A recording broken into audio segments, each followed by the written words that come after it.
Chapter 67 A Matter of Hands. After lunch at Anchor's, I decided to return to the fishery and see how much damage had been done. The stories I'd overheard implied that the fire had been brought under control fairly quickly.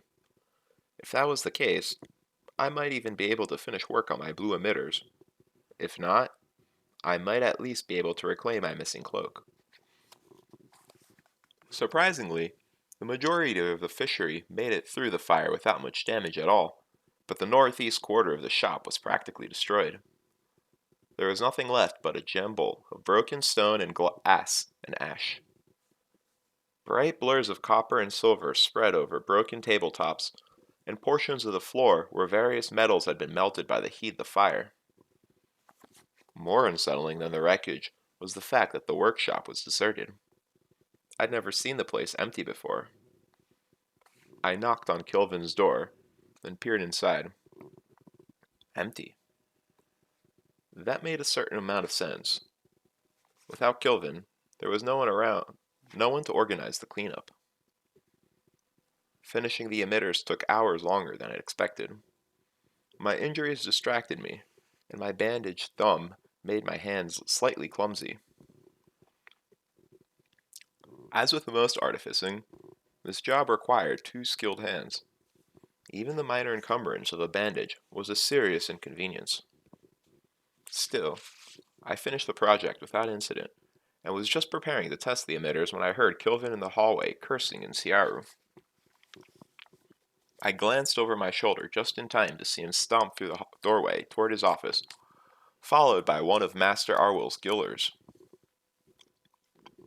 I closed the fume hood and walked toward Kilvin's office, mindful of where I set my bare feet. Through the window, I could see Kilvin waving his arms like a farmer, shooing crows. His hands were swathed in white bandages nearly to the elbow. "Enough," he said. "I will tend them myself." The man caught hold of one of Kilvin's arms and made adjustments to the bandages. Kilvin pulled his hands away and held them high in the air, out of reach. "Insatva. Enough is enough." The man said something too quiet for me to hear. But Kilvin continued to shake his head. "No, and no more of your drugs. I have slept long enough." Kilvin motioned me inside. "Elir Kvothe, I need to speak to you." Not knowing what to expect, I stepped into his office. Kilvin gave me a dark look. "Do you see what I find after the fire is quenched?" he asked, gesturing toward a mass of dark cloth on his private work table. Kilvin lifted one corner of it carefully with a bandaged hand, and I recognized it as the charred remains of my cloak. Kilvin shook it once sharply, and my hand lamp tumbled free, rolling awkwardly across the table. "We spoke about your thieves' lamp not more than 2 days ago. Yet today I find it lying about where anyone of questionable character might take it for their own." He scowled at me. "What do you have to say for yourself?" I gaped. "I'm sorry, Master Kilvin. They took me away." He glanced at my feet, still scowling. "And why are you unshod? Even an Elir should have better sense than to wander naked-footed in a place such as this. Your behavior lately has been quite reckless. I am dismayed." As I fumbled about for an explanation, Kilvin's grim expression spread into a sudden smile. "I am joking with you, of course," he said gently. "I owe you a great weight of thanks for pulling Relar Vela from the fire today." He reached out to pat me on the shoulder, then thought better of it when he remembered the bandages on his hand. I felt my body go limp with relief. I picked up the lamp and turned it over in my hand. It didn't seem to have been damaged by the fire, or corroded by the bone tar. Kilvin brought out a small sack and lay it on the table as well. These things were also in your cloak, he said. Many things. Your pockets were full as a tinker's pack. You seem in a good mood, Master Kilvin, I said, cautiously wondering what painkiller he'd been given at the Medica. I am, he said cheerfully. Do you know the saying, Shanveden eden kot? I tried to puzzle it out. 7 years, I don't know coat. Expect disaster every 7 years, he said. It is an old saying, and true. This has been 2 years overdue. He gestured to the wreckage of his shop with a bandaged hand. And now that it has come, it proves a mild disaster. My lamps were undamaged. No one was killed. Of all the small injuries, mine were the worst, as it should be. I eyed his bandages, my stomach clenching at the thought of something happening to his skilled artificer hands. How are you? I asked carefully. 2nd-degree burns, he said, then waved away my concerned exclamation before it hardly began. Just blisters. Painful, but no charring, no long-term loss of mobility. He gave an exasperated sigh. Still, I will have a damn time getting any work done for the next 3 span. If all you need is hands, I could lend them, Master Kilvin. He gave a respectful nod. That is a generous offer, Elier. If it were merely a matter of hands, I would accept. But much of my work involves sigildry that would be... He paused, choosing his next word carefully. Unwise for an Elier to have contact with. Then you should promote me to Relar, Master Kilvin, I said with a smile. So I might serve you better. He gave a deep chuckle. I may at that, if you continue your good works. I decided to change the subject rather than push my luck. What went wrong with the canister? Too cold, Kilvin said. The metal was just a shell protecting a glass container inside and keeping the temperature low. I suspect the canister sigildry was damaged, so it grew colder and colder when the region froze. I nodded, finally understanding. It cracked the inner glass container, like a bottle of beer when it freezes, then ate through the metal of the canister. Kilvin nodded. Jackson is currently under the weight of my displeasure, he said darkly. He told me you brought it to his attention. I was sure the whole building would burn to the ground, I said. I can't imagine how you managed to get it under control so easily. Easily? He asked, sounding vaguely amused. Quickly, yes, but I did not know it was easily. How did you manage it? He smiled at me.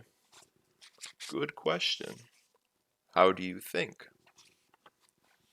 Well, I heard one student say that you strode out of your office and called the fire's name just like Taberlin the Great. You said, Fire, be still, and the fire obeyed. Kilvin gave a great laugh. I like that story, he said, grinning widely behind his beard.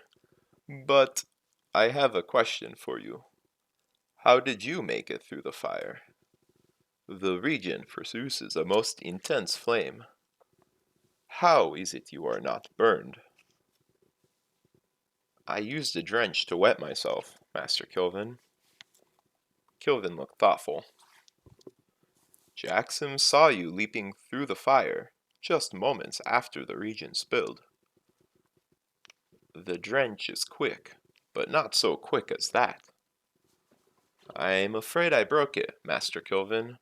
It seemed the only way. Kilvin squinted through the window of his office, frowned, then left and walked to the other end of the shop toward the shattered drench. Kneeling down, he picked up a jagged piece of glass between his bandaged fingers. How, in all the four corners, did you manage to break my drench? Elier quoth. His tone was so puzzled that I actually laughed. Well, Master Kilvin, according to the students, I staved it in with a single blow from my mighty hand. Kilvin grinned again. I like that story, too, but I do not believe it. More reputable sources claim I used a piece of bar iron from a nearby table. Kilvin shook his head. You are a fine boy, but this twice-tough glass was made by my own hands. Broad-shouldered Kamar could not break it with an anvil hammer. He dropped the piece of glass and came back to his feet. Let the others tell whatever stories they wish. But between us, let us share secrets. It's no great mystery, I admitted. I know the sigildry for twice-tough glass. What I can make, I can break. But where was your source? Kilvin said. You could have nothing ready on such short notice. I held up my bandaged thumb. Blood?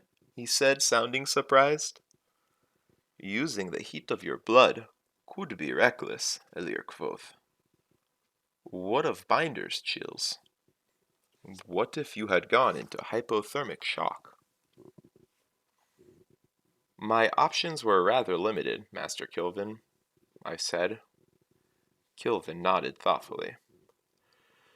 Quite impressive, to unbind what I have wrought with nothing more than blood. He started to run a hand through his beard, then frowned in irritation when the bandages made this impossible. What of you, Master Kilvin? How did you manage to get the fire under control? Not using the name of fire, he conceded. If Eladin had been here, matters would have been much simpler. But, as the name of fire is unknown to me, I was left to my own devices. I gave him a cautious look, not sure whether he was making another joke or not. Kilvin's deadpan humor was hard to detect at times. Eladin knows the name of fire? Kilvin nodded. There may be one or two others here at the university, but Eladin has the surest grip of it. The name of fire, I said slowly. And they could have called it, and the fire would have done what they said, like Taborlin the Great? Kilvin nodded again. But those are just stories, I protested. He gave me an amused look. What do you think stories come from, Elier quoth? Every tale has deep roots somewhere in the world. What sort of a name is it? How does it work? Kilvin hesitated for a moment, then shrugged his massive shoulders. It is troublesome to explain in this language. In any language. Ask Eladin. He makes a habit of studying such things. I knew firsthand how helpful Eladin would be. So how did you stop the fire? There is little mystery in it, he said.